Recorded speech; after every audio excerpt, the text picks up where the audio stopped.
Welcome to Navigating a Broken Vessel. I'm Dave Harris, and I want to welcome you to this episode where we're going to talk to Lara Jackson. Now, I've known Lara it's been years, I think, at least a decade, I think. Lara used to live in my ward and in my neighborhood and moved to a different house, and we thought was like long gone. And turns out you were just like right next to where you used to live, just in a different ward, right? Correct. Right. Well, welcome. Glad to have you here. I'm glad to be here. Nice. So, Lara, I know since we've known each other, I know that there's been lots of things that have happened in your life. Just a couple. Just a couple, that's right. If you don't mind, start by just giving us just a little bit of background about, who you are, your family, things like that. Who I am, I'm a physical therapist assistant. And so I primarily work with the geriatric population over in the Sun River location. And so that's kind of what I do. I have 3 wonderful children, and then I have a husband. He's a really good guy, struggling with his own things right now. He might come back and be on your podcast. I understand. So I won't give too much away about his condition, No problem. but we'll talk about it a little bit. All right, sounds great. Cool. So tell me, so you've brought a list. You mentioned I before did. I have a timeline because it's very intricate, and if a lot of it, I would be jumping back and forth if I didn't have it written down. you've gone through a lot. I have gone through a You've lot. gone through a lot. If you don't mind, I mean, I'm just going to let you just kind of talk, Okay. and then I'll ask some follow-up questions, and we'll go from there. All right. So I was born in 1981, and I was an only child until 1995 when my brother was born. And in high school, then in 98, I had a major car accident where I was rear-ended by a semi truck on the freeway out in California. And so you're 15 years old at that point, I was around, what was I? 16 years 15. old. Yeah. So brand new driver Yeah. driving California freeways, rear-ended. He Wow. rear-ended me, a semi truck rear-ended me, shoved me across 2 lanes of traffic. I ended up in the center divider and lucky to be alive, but he kept going. Oh, wonderful. He did not stop. Yeah. So that caused some trauma there. And then the year after that is when I met my husband, Jason, but I have to preface it that we were not friends. He or at the time was not LDS, and I was, and he was going to a non-denominational Christian type church that touted very much against anti-Mormonism and things Oh, like that. wow. Okay. So we were not friends, but he was in one of my classes. And then I graduated in 2000, and he started dating one of my best friends. So then I had to be nice to him. Um, and anyway, during that time, she actually started dating someone else behind his back. She was not a very good friend or person. And I felt bad for Jason at that point. And so I started, just hanging out with him and talking to him and realized he wasn't as bad of a guy as I thought. And he realized that Mormons aren't bad either. He didn't find horns growing out of your forehead or anything No. like that. Nice. And so that led from friendship to us dating in 2001. And then he started enjoying the church, and he was baptized in March of 2003. Okay, very cool. And this is still in California, is This that is right? all in California. This what was LA County? Was it Orange County? What Southern California, I'm assuming. It's actually Central Valley, so we're in not San Joaquin. Why is it stuck in my head? San Joaquin, it's not San Joaquin. What, Central Stanislaus County. Gotcha. So we're in Turlock near Modesto, about 2 hours south of San Francisco, Okay, Stockton, yeah. Sacramento, those type of things. Gotcha. So he joined the church in 2003, and at that point, we'd already been dating 2 years, which by church standards is a long time to be dating someone. And so we got engaged in 2004, and then in 2005, I graduated from school, and then we got married. Okay. So So that's in California still. that's all still in California, and life was going pretty great. No big issues aside from my car accident, which left me with some back pain, a little bit of neck pain, and some periodic headaches, but nothing too bad. But then I do have to add, I have an eye condition called keratoconus, And I looked up the definition so that I get it right. Uh-huh. It's corneal bulging of the cornea. So most are like, you have your typical cornea, Okay. okay? And then you think if you took one part and kind of rubbed it like a balloon, that part will bulge out, I see. Okay. okay? So that's kind of what my eye does, and I have to wear a special contact lens. It's called the sclera lens. It's a hard contact lens that I fill up with a saline solution and put in my eye every day. Okay. Without it, I cannot see. And so I had that condition, but it wasn't too bad. It was manageable because when I was starting to have headaches, that's one of the things they said, let's check your eyes. And so that's when they discovered that I had keratoconus. So fast forward a couple years, I was having cluster headaches. At least that's what they diagnosed me with. Okay. Um, I had multiple MRIs, CT scans, even went to UCSF because my headaches were so intense, daily headaches, and all the doctors were doing to treat me were saying, "Here, take a Vicodin when you have your headaches." And the Vicodin was making me tired and unable to focus or concentrate or do much of life because for me, Vicodin would like knock me out. So it's one of those things where you've got this headache that's debilitating. It's something that's affecting your life, and doctors don't know what's causing it. They don't know what's going on. They're just basically saying, "Hey, let's throw a little pain medicine at it." Basically, And of course, it's a pretty powerful pain medicine that can cause problems yeah. for people. Totally get it. Okay. So I was having these cluster headaches, which felt like stabbing behind the eye, a flaming sword through the top of my skull, really pleasant sensations. And so it got really frustrating because during this time we're also trying to get pregnant. Hmm. 2010, Jason came down with pain in his left arm. We had just moved a waterbed in our apartment and we thought that maybe he pulled something. So we woke up the next morning and he was just like pain down his entire left arm, electrical signal. And I'm like, we need to go to the hospital and make sure it's not heart related. Sure. Yeah, because that's a classic sign. Yeah. That's yeah. So we were really scared, went in. Guess what? It's not a heart related issue. Yay. But we don't know what issue it is. And so that is happening at the same time that we're dealing with my headaches, which at that point I'm just like, I'm going to live with these things forever because it's a daily thing and it just sucks. And at that point, I think I'd given up on Vicodin. Like I said, I'd been to UCSF, which was the worst experience of my entire life. I know some people probably find good answers by going to places like that, but for me, the doctor made me cry. And then he said, well, there's two types of people in this world, those who have headaches for a reason, and those who just have headaches, and that's you. Maybe if you get pregnant, at insult to injury, we're already trying to get pregnant and not getting pregnant. Maybe if you get pregnant, the headaches will go away. So it's almost like we give up. I don't even know what's going on. Good luck. Yep, basically, it's like, there's the door, have a nice life. Wow.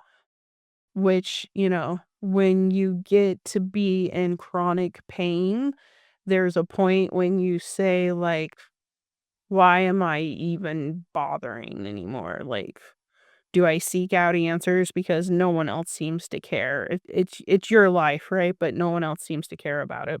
Well, I can imagine that you would also think, because I think this way, and in fact, I've had conversations with my wife Shelley about this, about how, like, I think, man, if I'm experiencing depression like this or anxiety like this, kind of constantly for the rest of my life, can I do it? Even, I mean, I'm thinking right now, I'm like, okay, I'm almost 50. I've got 30, 40 more years of life at the most.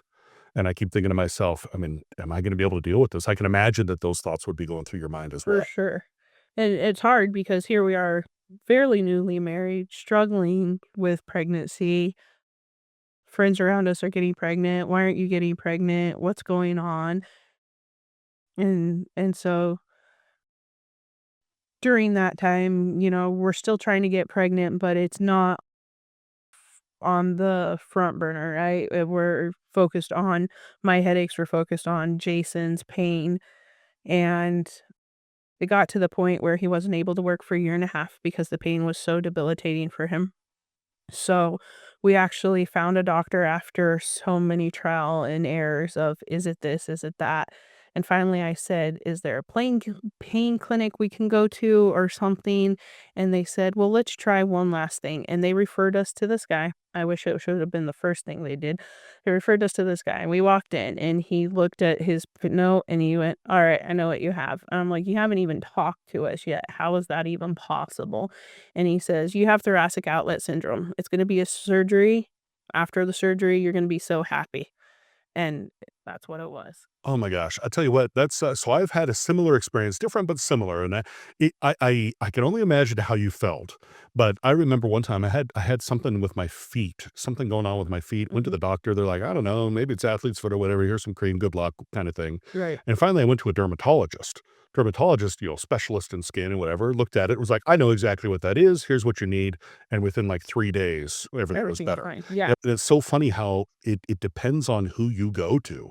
And, you need it, and even to a point where it's like if you have an expert in one field, you think, "Oh, they would have known." Right. But sometimes you go to the same field, right? Different expert, same field. Mhm. Sometimes they even know, but a lot of times it's like a general practitioner, they do the best they can and they just don't know. Go Right. to a specialist and all of a sudden you're like, "Oh, wow, Right. totally different now." But it was so hard though because you have to know the right specialist that you need to go to. How are you supposed to know you need to find X person when you're only working with this person? You know what I mean? Absolutely. And so sometimes that's hard. And so we felt really blessed that we're able to find that out. It required a surgery for him where they took out part of the first rib and 2 inches of muscle to help open up the outlet for those nerves.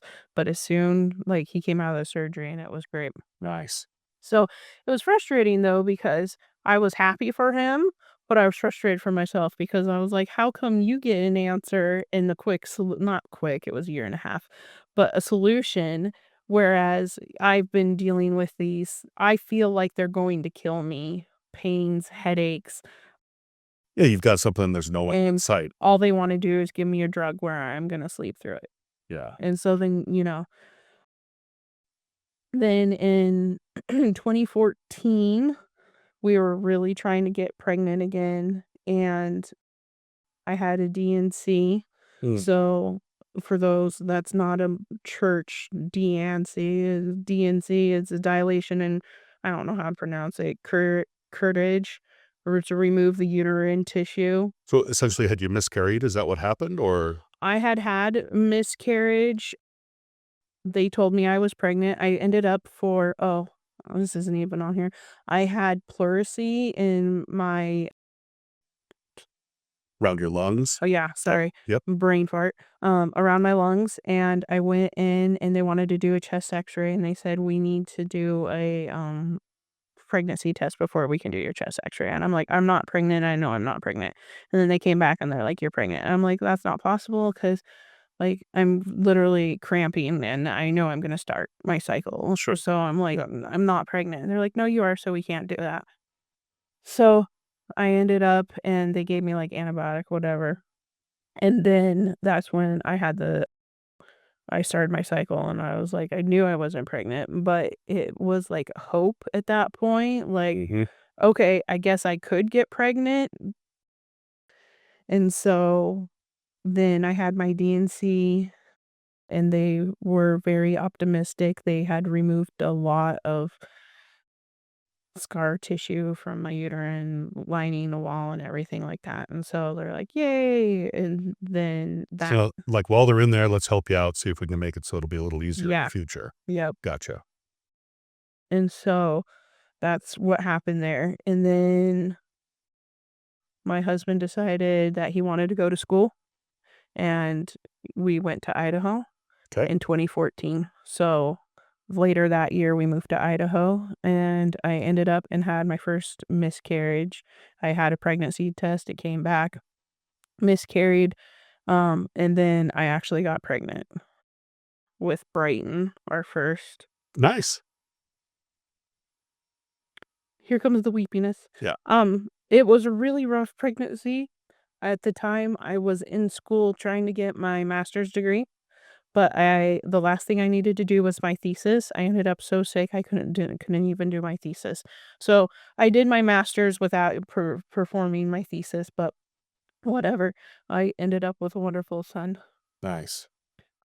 but Worth it. it was worth it. I would do it again. And then he was born in 2015, and that's kind of when this is gonna sound it's like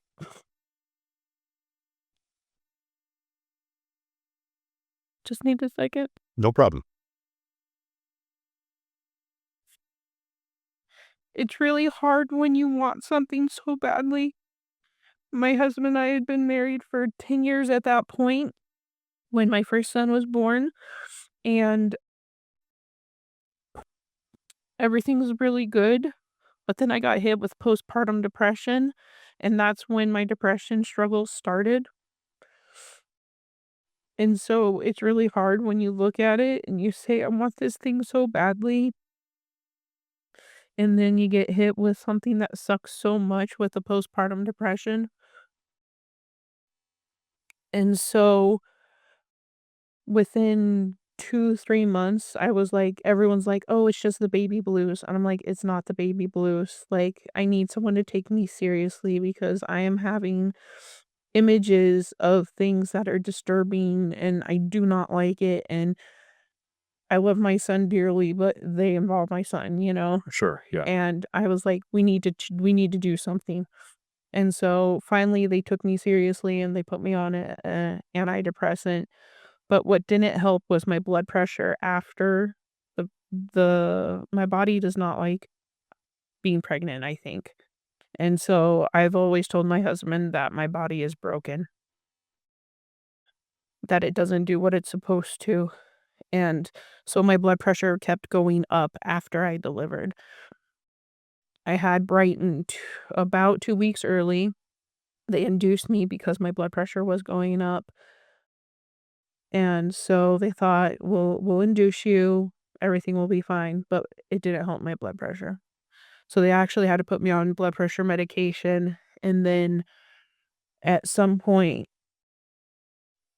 we moved to Pennsylvania in 2015. So he was born in June of 2015. And within 2 months, we had moved to Pennsylvania. I wanted to ask you because a few weeks back we had an episode on postpartum depression because I know here in Utah, 10 years ago, which is about the time we're talking about with you in Idaho, the person that we had on, the guest that we had on, was talking about an experience that they had 10 years back with his wife who was experiencing postpartum depression, and the resources were not that good No, here in Utah, and I suspect it's the same in Utah, or I'm sorry, in Idaho, if not right. possibly worse. And so I can imagine you going through this struggle. Did you still have the headaches too? Yes. So still have the headaches. Now you've got the postpartum depression. You've got the blood pressure issues related to the treatment, and it's like it feels. I'm sure. I felt like I couldn't catch a break. I have no doubt. That's it's hard, and you mentioned you feel like your body's broken, and it's interesting because that to me, like this podcast, navigating a broken vessel, Mhm. it's almost like it just makes me wonder. I've always thought maybe all of us are broken. Right. Maybe all of us are in one way or another, some sort of trials. But again, I'm not trying to say what you experience is the same thing everybody else is. It's not that at all. But it's just interesting to me how, like, I look at you and I think this is a perfectly normal person. Oh, I would love to be a perfectly normal Yeah. person. And it's like we just don't know the struggles that people are going Oh, through. for sure. And I think that's the hardest thing about it. So, That's the thing try now more than ever, having been through so much, is when I come across other people. It's just like, I don't know their struggles, but if they're half as mine, have a little more compassion. yeah, a little bit of empathy. Yeah. Yeah.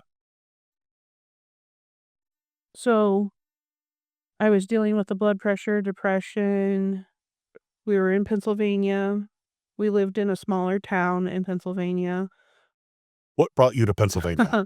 So try to make a long story short, my mom is from Pennsylvania, my dad was from California. He went on his mission to Pennsylvania and met my mom.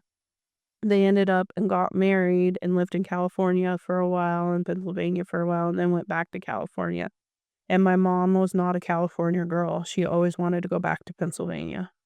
And so since we had just had Brighton and there was a school near the town that she wanted to move back to, we thought, all right, Jason's going to transfer schooling and he'll be able to go to school there in Pennsylvania, finish up everything for his writing. And this is good timing. And grandparents want to be next to their grandkids. And this is where mom wants to go. And so we went there and I liked it less than I liked Idaho, or I liked it a little bit more than Idaho, but I did not like it because the winters were so brutal. It was next to Lake Erie, and we're getting 18 inches of snow a day, and I drove in my first whiteout, and I have a 2-month-old in the back of the car, and I'm like, "We're going to die," and I'm like, "This is not a life I can see raising my family in." So it's almost like someone from Pennsylvania moving to California and saying, "I'm not a California girl." You're a California girl moving to Pennsylvania saying, "I'm not a Pennsylvania girl." Basically. It was different than when I was a child. Growing up in the snow as a child, much different experience than being an adult raising my family. I was like, I'd been gone too long. And my mom came out for Christmas time and she's like, "Oh my gosh, I've been gone from this for way too long." She's like, "I don't think I can do it." And I was kind of like secretly like, yes. But then that made us decide, what are we going to do? Where are we going to go? And then that's what brought my husband and I to Idaho. But I'm skipping a few little things that happened in Pennsylvania, which were pivotal. We met a really good PA, and we're talking to her about my headaches, and she was one of the nicest people. She took the time, and she's like, "We're gonna figure this out." And it was one of the first times that I felt heard and listened and validated, and I was like, "Alright." She's like, "We're gonna start with the easy thing. We'll run a blood test. Make sure you're not allergic to anything." I said, "Okay." So we started with that. She's like, "Well, you're not allergic to anything, but you have celiac disease." Okay, uh-huh. And I was like, "Oh, come again? What exactly is celiac disease?" And so she explained to me, it's an autoimmune disorder. It's usually diagnosed through a colonoscopy. Now, I had just had a colonoscopy like 3 months before. And I don't even remember why at this point, but I know I had a colonoscopy because the prep for that sucks. And so I had that colonoscopy, and she's like, "I'm not gonna make you go through that again," because what they are basically doing is looking at the lining of the intestine and seeing what's going on there. So I was able to go back with my results from my colonoscopy and see, and they, like, list things like possible IBS question mark, which it lines up with celiac. Celiac, sure, yeah. But she said my numbers were so high on the blood test that she was like, "You're the first person I can diagnose with celiac that I've ever met." That is like, "You have celiac." And I'm like, "What do I do?" She's like, "Go gluten-free." Yeah. So I went gluten-free, and my headaches went away within a month. Isn't that crazy? See that? Little bit of background. I have celiac disease. Okay. Shelly has celiac disease as well, and then we've got 3 of our 4 children have it as well. Probably the 4th, he just doesn't know it yet, is what I'm thinking. And what's fascinating about that is how much of your body that affects. Oh, for When sure. you're eating gluten and you think, "Oh, it's a digestive issue, it's gonna cause digestive problems or whatever," and then you find out that this is the source of your headache. Right. And how could you ever imagine that something you'd be eating that was messing up the lining of your intestine was causing you to have Right. these debilitating headaches? How would you ever know that, right? It's the same thing we get back to what we talked about earlier. It's like when you don't know what you don't know, how do you ever seek Yeah. treatment for it? Well, How do you ever yeah. Yeah, And so I'm, like, grateful to her and my time there because without it, I wouldn't be able to be where I am. But with celiac disease comes things like infertility issues. sure. And so that kind of made a big aha, like, "Oh, my body sucks." And the reason it's not getting pregnant is very likely related to the fact that I have celiac disease. And what's interesting about that too is I think a lot of times, like I remember when I first learned about it, I'm like, wow, I can't have gluten. And you're like, okay, that's everything that has wheat in it. That's wheat flour, which means anything that has like the main component of every baked good. The breadings that go on fried foods. I mean, it's everywhere. Yeah, forget And trying to eat out that ever that's again. exactly right. It's in soy sauce, right? I mean, there's all kinds of different things that this is in, and then you find out it's not only wheat, it's also other things, oats and other things Yeah, that can be problematic as well. And so then you start thinking, "Oh, okay, I'm just going to be eating meat and vegetables for the rest of my life." yeah. And then you think, "Well, maybe that's a good thing. May maybe I'll finally start eating right, who knows?" But, it is a tremendous change in the way you eat, but I can imagine it was probably worth it for you Oh, for sure. because of the positive aspect. Well, so I went gluten-free and I got pregnant that month, but it didn't stick. It was a miscarriage, but I got pregnant right after the 2nd month. They're like, "Give it a few months." I was like, not that we're trying to go against everything or anything like that. It was just like it just happened. Like I had a miscarriage, and the next month I was pregnant. And that was our 2nd son, Sawyer. Nice. But at that point, we had already decided we were not going to be staying in Pennsylvania. And my parents are like, "Are you coming back to California?" And we said, "No, there's no way. I don't want to go back to California either." And they're like, "Where are you going?" And so years before my husband and I got married, we came on a trip as a family through Utah, and we were checking out all the different temples and things like that. And we stopped in St. George, and I was like, "I wanna live here." At that time, I was like, "Let's move here now." And everyone kinda, like, patted me on the head and was like, "Okay, Laura, that sounds great." But I was like, "No, seriously, I wanna move here now." And they're like, "Maybe someday." And so we were leaving Pennsylvania. I'm like, we're going to Utah. We're going to St. George." And so my parents moved here about 6 months after that. So our 2nd son was born here in January And this is right about what, 2015?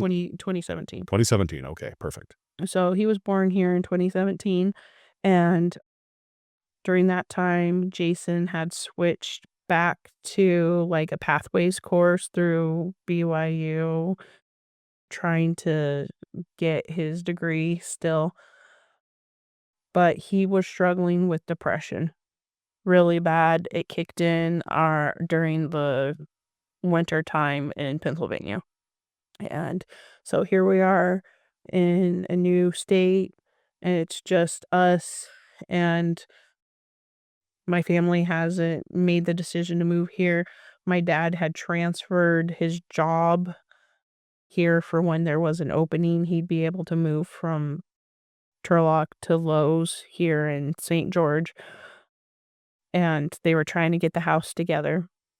And then my husband's depression got worse and worse, but they misdiagnosed him as ADHD, and they gave him Adderall, which made things really bad because he stopped sleeping for, like, a week. And then during that time in March, he went missing for a week. He took our only vehicle, so I was stranded here by myself with 2 children. Granted, one of them is a newborn, so keep that in mind. And then he came back. I can't even remember why. Oh, that's why. I had a friend come to visit, and she just knocked on my door. She was in town for a family reunion, and I had met her in Idaho, and we weren't even in contact through anything. She just showed up at my door, and she's like, "Hey, what's going on? How you doing?" And I kinda broke down at that point, and she's like, "Well, let's at least see," because my husband went missing, and she's like, "Well, let's see if we can get the van back for you and your family at least." And so her and her husband, after lots of phone calls, we got a hold of Jason, and we drove to Las Vegas. She drove me to Las Vegas where I met and talked with Jason, and we came back home, and the plan was that he we were gonna get him his own apartment. And then things started to get a little bit better, but then he went missing again in July, and then that was hard, but it was a shorter amount of time. The good part is during that time, my dad had been accepted his new position here in St. George, and so he was living with us at the time. So, as much as it sucked that my husband was now missing again for the second time and that I was filling out a missing persons report, which is something I never thought I would do, I don't wanna say I didn't care as much, but I at least had my dad, and I didn't feel as alone. And we had some friends here who helped out. They were talking with Jason, and if you knew Jason and before and then when he was on this medication, you would be like, these are 2 highly different people, and I always refer to that time as that wasn't Jason. Anyway, and then So I want to ask you something go about ahead. that. That's because one of the things I found, because in the mental struggles and I always call them mental struggles. I know a lot of people, they don't like that word struggles because, it has that negative connotation. For me, that's what they are. Mhm, struggle. And what I have found in working with a psychiatrist is like you always think that the treatment for mental health is the same sort of thing as physical health, where they, like for you, they throw Vicodin at your headaches, For right? sure. And it's like, oh, okay, well, I'm not sure what it is, but here's some Vicodin. Good luck, sleep through it, whatever.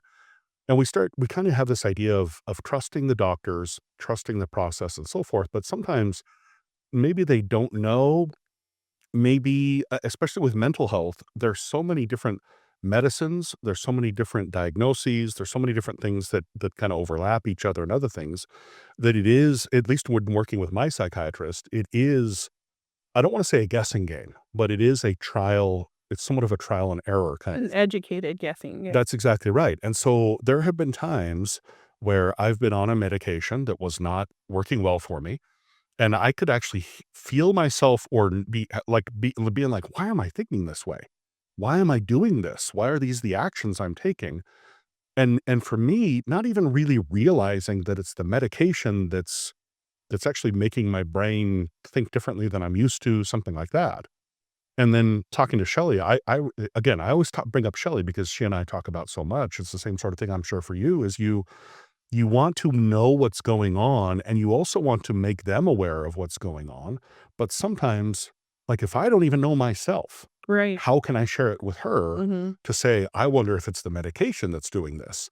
Because, and it's hard to explain. And maybe you've seen the same sort of thing. It's like when you Mm, talk about Jason not being Jason, and it's the medication that might be doing this. I completely resonate with that right. because I have in my own life seen that, and I'm like, okay, maybe it's the medicine. I'm going to try something else, and all of a sudden you start thinking the way you used to, or it's like you get to become more quote normal or Mm, average or whatever you want to call it, and you're like, wow, that was.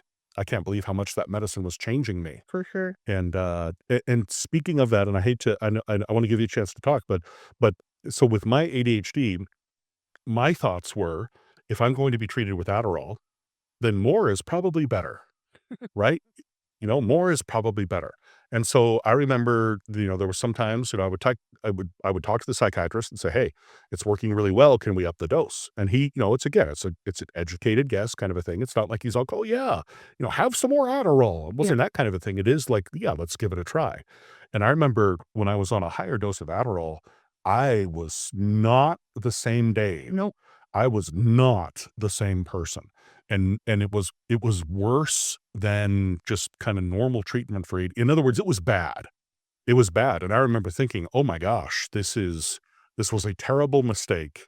Right? Talk to the psychiatrist and say, "Nope, I'm going back on the lower dose, or I'm gonna stop taking it." Actually, at that time, it was, "I'm gonna stop taking it altogether Yeah, because it's there's something that's affecting me that I don't like that's not going to turn out well." for sure. And, since that time, I've actually gone on back on a lower dose once a day, and I found it to be fantastic.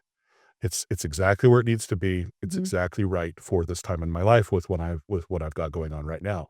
So I can imagine. Now, you all were living in our ward at this time. Mm. I remember this taking place, and I remember it being like, "Wow, why is he doing this?" Yeah, Because it was completely different than his normal way of being. It was kinda like, "Wow, this is this is not this is yeah, not right." yes. And you have to remember also, I'm dealing with our newborn second son and postpartum again. Oh my gosh. So I knew going into a second pregnancy and delivery and having done research, knowing that your chances of postpartum are higher. It's just kind of the nature of the beast. And so I was prepared and I talked to the doctor and he said, we're going to start you immediately after you deliver because I would not take, and maybe this is bad and you have to do what's right for you. This is not medical advice, but because I felt so betrayed by my body with each pregnancy and miscarriage, didn't wanna take any chances, and so I did not take any antidepressants when I was pregnant. Now, some people need to, and that's good for them. I probably did need it, but I was so afraid of losing what took such a long time that I was not willing to sacrifice that. So, as soon as I delivered, they'd start me in the hospital on an antidepressant. So, he's you know, my husband's not acting right. I'm depressed.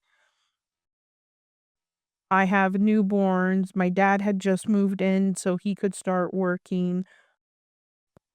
Life was chaotic. And I remember people saying, like, why didn't you notice it?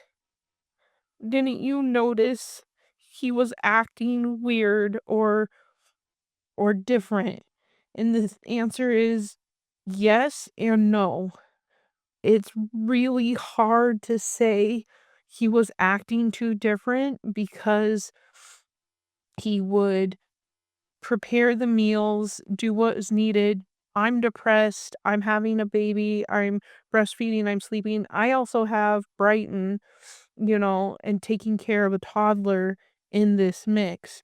So he would be in his room doing schoolwork, supposedly doing schoolwork, and I would be doing the other things. What was there to notice? And then I'd go to bed at night, and then he wouldn't sleep, and then his logic and thinking would deteriorate, and then in September, he had some suicidal ideations and became to the point where he had to be hospitalized, and he spent a week in the hospital for that, and that was a very hard and contentious time. Was he still on the medication at that time? At that time, he had gone off, but they hadn't put him on anything else. I see. I see. So it's kind of like, okay, this looks like this is not going to be a good situation. Let's get these drugs out of here, Right. but not to a point where it's like, well, let's see if we can do some antidepressants or something that might treat the depression. So in September when he was in the hospital, that's when they went ahead and they put him on, they said they diagnosed him with bipolar disorder, which I'm gonna say, I know there's different types of bipolar disorder. He tends to be more on the depressive side. I've never seen a mania episode except when he went missing when he was on the Adderall. So I think his mania was induced by the Adderall and not necessarily a true manic episode, but that's what they ended up and diagnosed him with.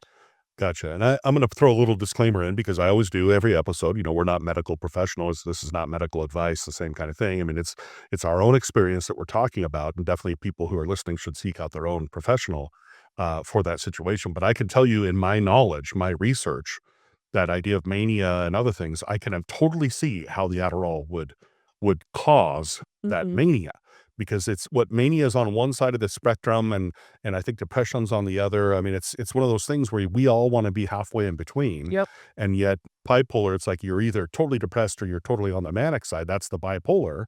And so Adderall, I could just imagine whoop, shift you right over It to did. mania.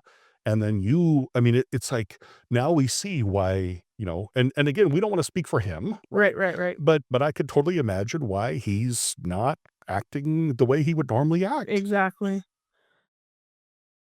So that happened in 2017. He got diagnosed, got on medication, things started to kind of build back up.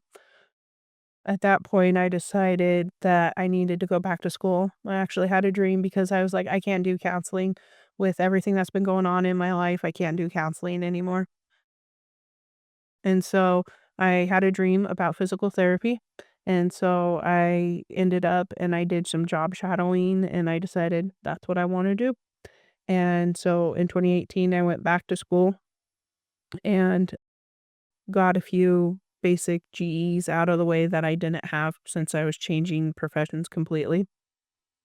And then in 2019, ended up pregnant, which was a shock because we were not trying. And, the old adage of like, it only takes once. Well, it was only once. And I was pregnant, and I did not think the pregnancy was going to last because I'd had miscarriages before with both of the boys. And so I just kept thinking this isn't going to work. And 2020 comes around and everyone knows that's when COVID started to happen, and that's when our 3rd baby was born, Right in the middle of COVID. right in the middle of COVID, April of 2020, and at that time, they were talking about maybe not even letting the husband in went during the delivery, and I'm like, "There's no way I can deliver my child without my husband. Yeah. I need someone there with me."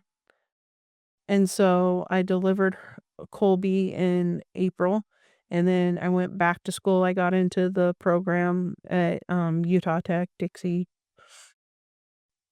I got in there and went back to school in 2020. I graduated in 22. I had another miscarriage there in 22, and then I got a new job, and then in 2024, Jason started struggling with his trigeminal neuralgia, which he's had 2 failed surgeries with, and I can let him talk about those. And then But as far as from your perspective with what was going on with that, how did that affect you during that time with the surgeries and the trigeminal myalgia? so with the trigeminal neuralgia, it's really difficult because it when he had his thoracic outlet syndrome, it was constant shocks, pains down his left arm, and now I feel like it's on the left side again. I'm like, "Something's wrong with your left side." Um, but it is in his face, in his ear, behind his eye, and it's a constant shock. So he's in constant discomfort of 6 out of 10, which is a good day. And then he gets jabs, stabs. He'll often say it feels like a knife's in his face or his jaw's been shattered type of a thing.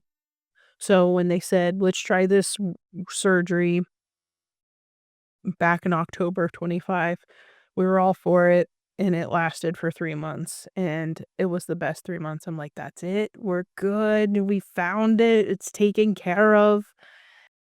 And then it came back in January.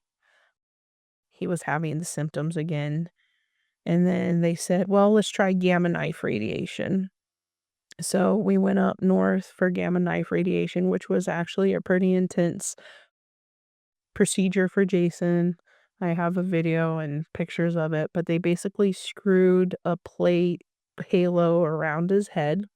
They screwed it into his skull and then laid him down, and they did radiation to that nerve, and that lasted for 11 days that he had really. Wow.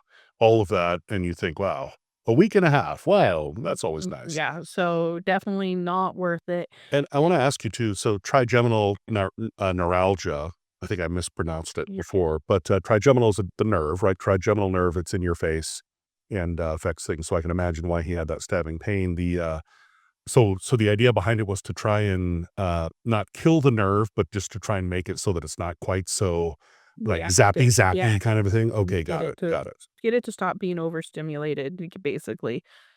So the first surgery was an MVD surgery where basically the idea is there's a blood supply that's could be pushing up against the nerve. So they drill a hole in your skull They go in, it's considered brain surgery, and they go in, and then they put in a spacer between that blood supply and the nerve, and so it worked. I don't know why, I mean, that spacer's still there, so I don't know, I'm not a doctor, but it doesn't work, so something somewhere is happening, it's not just that.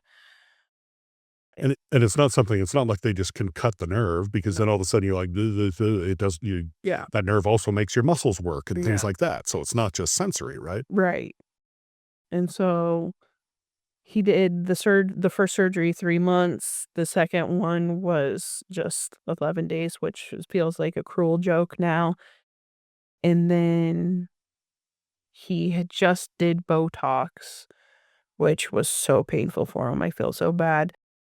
About 30 to 40 shots in his face and behind his ear to try to get some sort of relief for that nerve pain. They said it could take up to 2 weeks, but so far nothing. And then during this time in March, I had, another DNC because of I was having I had had 3 months of bleeding nonstop, and so that's not fun, Yeah. especially if you're a woman, it's really not fun. I was exhausted all the time, I just couldn't do anything and everything, so I had the DNC, things got better, and then in the end of April, I started having my cycle every 17 days, and I just talked to the doctor, and we're gonna have a hysterectomy at the end of this month. So it's kinda like, "All right, He said, we've had enough. "Yeah, Let's just make it we've permanent." gone through everything." He's like, "We could try this, but I think in the end, we're gonna end up at this stage anyway." And he said most people he'd give, like, "Oh, this other option might work, but for you, because of your history, different things like that." And he's like, "I have a higher fail rate." So he's like, Makes sense. I wanna ask you, and if you don't mind, a personal "You're good." question. I mean, did you want to have more children? And now this is kinda like, "Oh, well, that's no fun at all." Yes and no. So I had my most recent miscarriage was back in what, 2022? That was the most recent one that I know of. You kinda get tired of taking pregnancy tests all the time. At least I did. Feeling hopeful, like, "Oh, maybe I am pregnant again." And right now I just feel so tired and so old. Would I like another child? Honestly, yes. Could I handle it right now? Honestly, I don't know. We've always talked about adopting, and maybe that's just gonna be down the road a few more years, things get maybe more stable, who knows? But the idea of, having another baby with Jason with his trigeminal and everything is just like, ugh. But it is that, like, finality of it, right? Like, I was pretty sure we weren't gonna have more children, or at least biological children. But it's definitely one of those things where you kind of are like, "Well, this for sure means you're not." Yeah, it's like there's no more choice anymore. Yeah. That's, my wife has had a hysterectomy, and I remember going through that and thinking, "Okay," I mean, because we had 3 children pretty much a couple years apart, something like that, it and I we were the kind of people that we could get she could get pregnant easily. Mhm. What's interesting, though, is when our first 3 children were born, the first one had a blood infection, and they took her away immediately to the essentially ICU, neonatal kind of a thing. So as soon as she's born, they come and look at her, and then they take her away, spinal tap and other things like that. The second one we had in Salt Lake City, and I believe what happened is that the nurse accidentally allowed a bunch of pitocin to go into Shelley's IV, which caused her uterus to just kind of basically just clinch up and stay that way, which would have killed my son, the second son. But they got it figured out. and Luke was saved. But because of that, it's the same kind of thing. They took Luke away as soon as he was born and made sure that he was all right and checked him out and kind of things, that kind of thing. By the time we had the third one, everything with that delivery was normal, Mhm. and to a point where when my daughter was born, the third one was born, they just kinda, "Okay, she's born, towel her off, give her to mom," and mom's got this baby on her chest. And, I remember looking at Shelly and saying, "Whoa, what's this?" And come to find out that's a normal Yep. delivery, right? That's kinda what happens is the baby doesn't get taken out of your room. They generally don't. They're just right there with mom, and they get to have that bonding time and things like that. And, and I remember thinking, that those like, you start to realize what normal is even though your experiences were not Been normal. that, yeah. And I can imagine it's the same kind of thing for you. I mean, every story is different. Yours is challenging in wanting to have children, but at the same time, I totally relate to you as a man as much as I can to know that when you make that choice, there's no going back. Yeah, It is what it is, and that can be a tough decision. I totally yeah. get that. So, it's hard. And I have a counselor that I'm seeing to help try to process that because, like I said, I think our family's complete. For a while there, I thought that maybe it wasn't. And when I had my miscarriage in 2022, I thought it's going to be the same repeat of what happened with the boys, have a miscarriage, get pregnant. And it didn't happen. And for a good 6 months, I kept, like, holding out hope, like, even, because I watched the podcast with your daughter on it, and she's like, you take the test and you say, "I think there's a line. I think I see a line," and your eyes are playing tricks on you, and there's no line. Yeah, it is an up and down. It is a roller coaster. People describe it as a roller coaster. That's exactly what it's like. Roller coasters are fun. This is not. Yeah, I believe it. So I wanted to ask you is how have you survived with all these things that have happened? What I have you don't done? know. A lot of it has to just be once my children came, that's what helped me survive the most. Prayer has been a big key. I believe in priesthood blessings and the power of them, although I'm not gonna say I've ever felt anything miraculous happen when I've received them.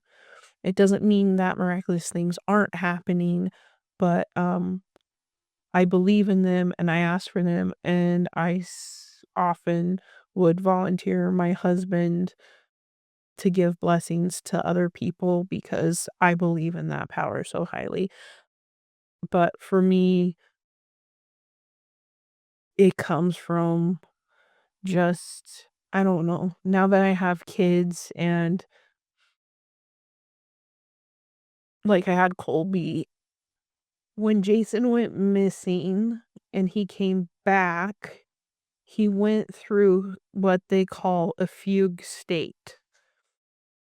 So he remembers almost nothing of his time when he went missing. And so that's really hard because for that's like even though he was only gone for a week and a half total, the person he was, he doesn't remember that person, the things he did and said during that time, he doesn't remember.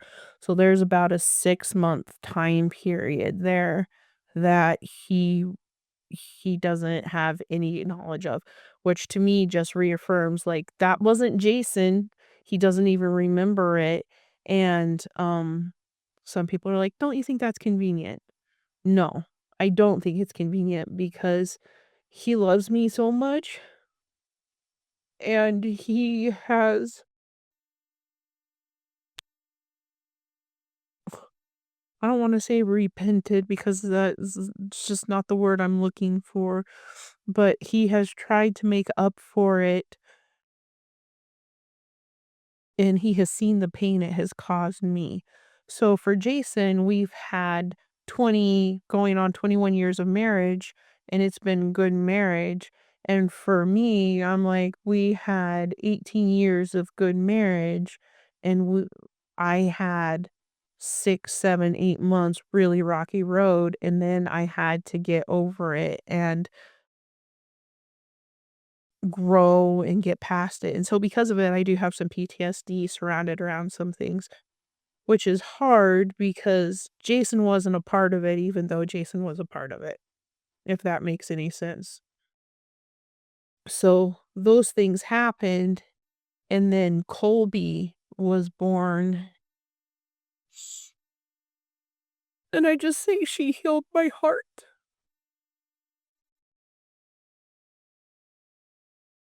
in ways that I needed. Anyway, um, but she really healed my heart, and because of that, it helped me with my purpose again, and, you know, I've always wanted to be a mom and to be a good mom, and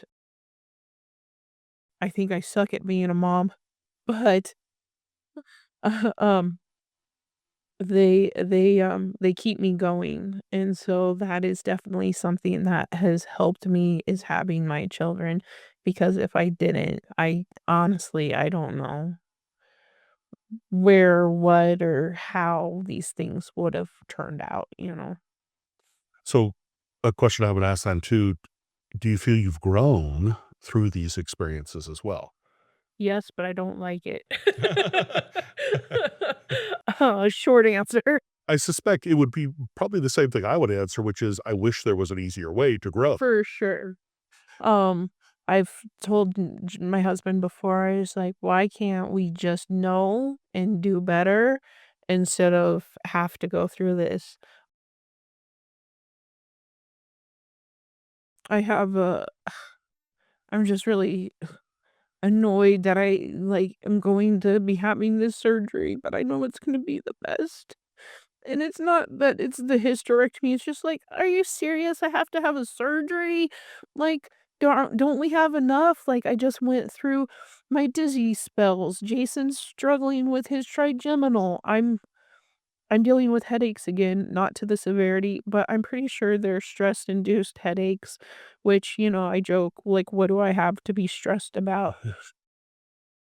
But I have these stress-induced headaches, tension headaches and things like that, and I'm just like, I feel like I can't catch a break, and I'm just like, "Seriously?" But my boss sent me a message, and he's like, "I'm sorry you had a tough day, but tough people do tough things." And it sounds silly, but it really made me feel like someone else sees me, someone else understands, and even though I don't feel super tough,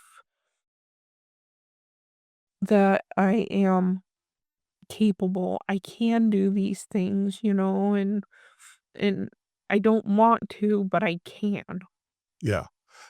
It reminds me, as you say that, it reminds me of someone who has survived cancer, right? We talk about a person being a cancer survivor and, I'm a two-time cancer survivor, I'm a three-time cancer survivor, things like that.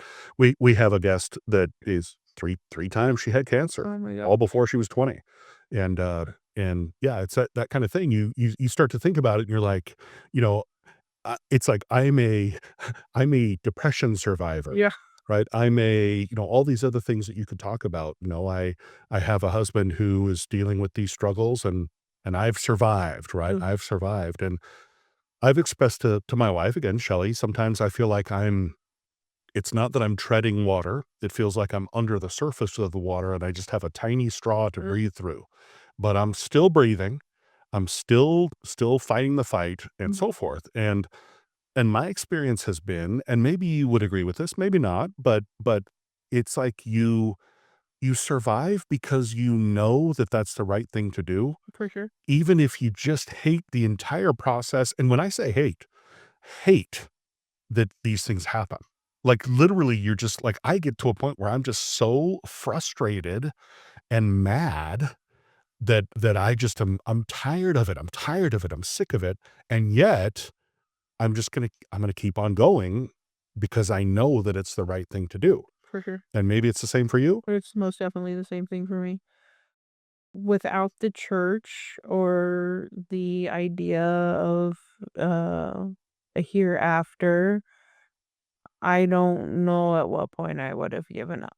So I'll say, at one point, the first week or the first time Jason went missing,